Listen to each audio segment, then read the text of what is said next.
As a nation हम किसी जगह खड़े हों या ना खड़े हों, अपना हक मांगे या ना मांगे, अपने लिए आवाज़ उठाएं या ना उठाएं, कोई फ़र्क नहीं पड़ता। लेकिन एक चीज़ के लिए आवाम ज़रूर निकलती है, उन सब की डायरेक्शन एक होती है और उन्हें पता होता है कि जहां वो जाएंगे अपना हक लेके आएंगे। क्या लग रहा है महंगाई के लिए जाएंगे, गवर्नर हाउस एहतजाज करेंगे, सुप्रीम कोर्ट जाएंगे, पार्लियामेंट हाउस जाएंगे? नहीं, आवाम वहां जाएगी जहां उन्हें कुछ सस्ता मिलेगा, यानी कि जेडीसी, सैलानी।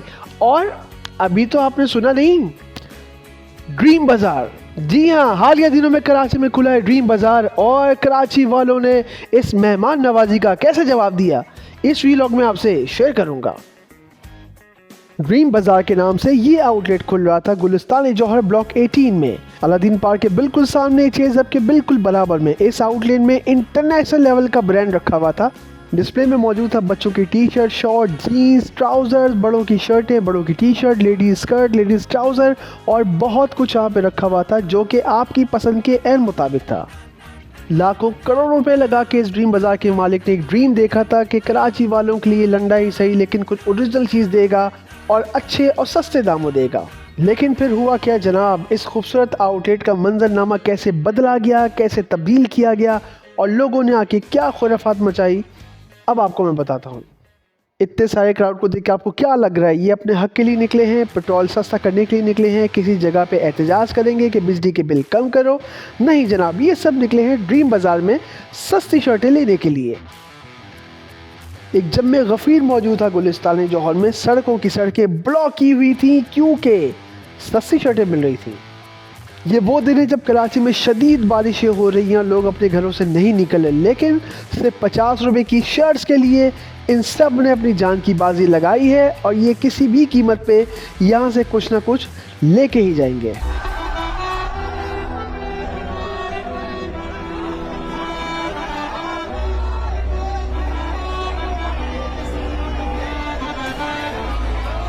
चलिए जी, ओपनिंग का टाइम शुरू होने वाला है। हज़ारों लाखों का मजमा मौजूद है यहाँ पर, लेकिन ये क्या,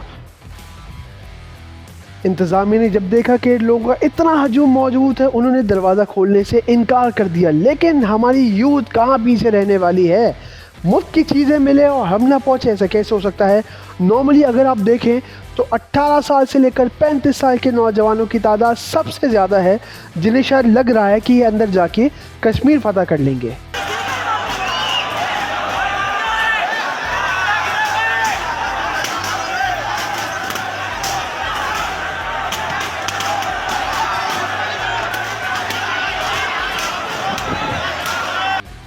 इंतज़ामिया ने जब देखा कि हालात काबू से बाहर है, पानी सर से गुजर चुका है, उन्होंने कानून का सहारा लिया, पुलिस को बुलवाया और एक जवान तंबू का बम्बू लेकर पहुंचा और ऑडियंस के ऊपर लाठी चार्ज किया। अफसोस मुझे इस बात का हो रहा है, ख़वातीन की भी बड़ी तादाद मौजूद थी जो अपने बच्चों को लेके आई हुई थी। ये किस तरह के लोग हैं? अगर सिर्फ लंडा ही लेना है तो आप बोल्टन मार्केट जाओ, लाइट हाउस जाओ, सदर जाओ, रीगल चौक जाओ, लालू खेत जाओ। कराची में कितनी मार्केट ऐसी हैं जहाँ पे प्रॉपर लंडा आपको मिलेगा, इंटरनेशनल ब्रांड आपको मिलेगा। ऐसी क्या आफत पड़ी थी कि इस 50 रुपए की शर्ट के लिए आप अपना दिन रात बर्बाद करें, वो भी शदीद बारिशों में? चलिए जी, इतनी बारिशों के बाद, लाठी चार्ज के बाद, इतने ठुड्डे खाने के बाद लोगों के हम फाइनली पहुंच गए अंदर। लेकिन अंदर जाके मनाजिर क्या थे, एक अजीब ही माहौल चल रहा था यहाँ पे जनाब। यहाँ पे लोग क्या कर रहे थे, अपने कपड़े उतार रहे थे, अपनी शर्टें उतार रहे थे, आउटलेट की शर्टें पहन रहे थे। यानी कि ड्रीम बाजार ने जो ड्रीम देखा था कि आज उनकी सबसे ज़्यादा सेल होगी, मुझे लगता है सबसे ज़्यादा घाटे का काम उन्होंने ये किया है कि कराची वालों के लिए कुछ बेहतर करने का मंसूबा बनाया।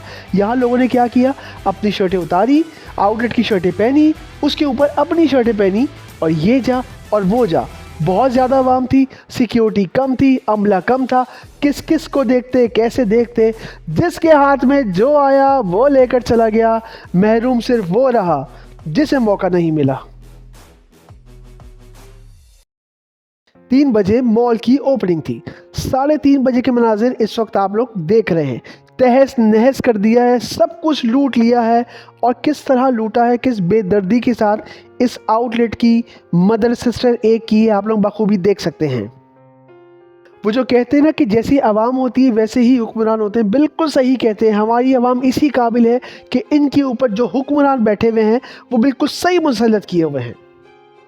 ऐसा शायद ही कभी नज़र आया हो पाकिस्तान में कि आवाम उठी हो, अपने हक़ के लिए अपनी आवाज़ उठाई हो, लेकिन उनको कुछ मिला हो। लेकिन दूसरी जानिब हम दुनिया में देखते हैं तो जहाँ जहाँ लोग अपनी आवाज़ उठाते हैं उनको उनका हक़ मिल जाता है।